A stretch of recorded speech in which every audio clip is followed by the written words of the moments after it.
La mucoviscidose, c'est une maladie génétique qui, malheureusement, à l'heure actuelle, reste encore une maladie fatale, mortelle. La mucoviscidose, c'est ce qu'on appelle une maladie de déstabilisation. Il y a une protéine, le canal CFTR, qui est déstabilisée. Dans le cadre de notre équipe, on essaye vraiment d'avoir une approche à visée thérapeutique, mais qui va se baser sur notre compréhension vraiment de l'origine moléculaire de la maladie. Donc on essaie de comprendre pour pouvoir agir. Il y a plusieurs grandes compagnies qui essaient de développer des médicaments contre la mucoviscidose, mais les approches utilisées par l'industrie pharmaceutique restent classiques. Et on voit à l'heure actuelle que les médicaments qui ont été développés, ils apportent une amélioration, mais elle est limitée. Et nous, ce qu'on pense, c'est que c'est dû justement à ce manque d'innovation. Et c'est là qu'on a ce luxe, cette liberté dans la recherche universitaire, dans la recherche académique, où on peut réellement se lancer dans des projets novateurs. Il y a quelques années, on a démarré une collaboration avec Jan Steart, qui travaille donc juste ici à côté, à la VUB, et qui lui développe des nanobodies. Alors les nanobodies, c'est quoi? Ce sont en fait des extraits d'anticorps tout à fait particuliers, on appelle ça des mini-anticorps, des nano-anticorps, qui sont produits par les lamas, les chameaux et les dromadaires.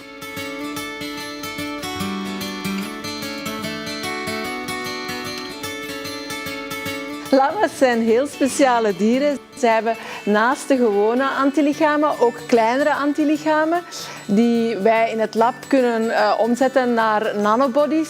Dit zijn moleculen die specifiek andere moleculen kunnen binden. Bijvoorbeeld CFTR, een molecuul dat de groep van Cedric Govaerts verder bestudeert in het kader van mucoviscidose. Grâce à ces lamas, on peut générer ces fameux anticorps qui ont des propriétés tout à fait particulières et en particulier, dans un nombre croissant de cas, on a remarqué qu'ils pouvaient stabiliser les protéines qu'ils reconnaissent.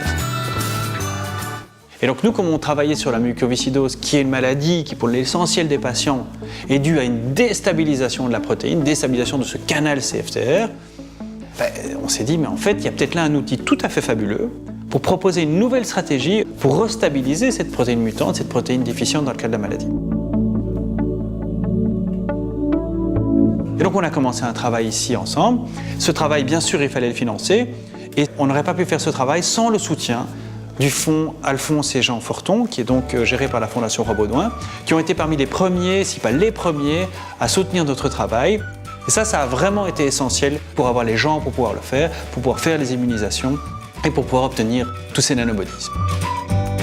Après toutes ces années de recherche, nous avons maintenant une collection de nanobodies différents qui ont des propriétés différentes. Et certains d'entre eux sont réellement capables, nous l'avons montré, de stabiliser CFTR. Donc c'est exactement la propriété qu'on cherchait. Et nous pensons qu'en comprenant comment est-ce que ces nanobodies peuvent stabiliser le canal CFTR, le canal déficient dans le cadre de la maladie, eh bien nous pouvons proposer le développement de médicaments. Vraiment, les lamas vont nous permettre de faire la différence. Et ça, quelque part, c'est assez fabuleux de se dire que ces animaux attachants vont nous permettre peut-être de trouver une approche absolument innovatrice pour guérir la mucoviscidose.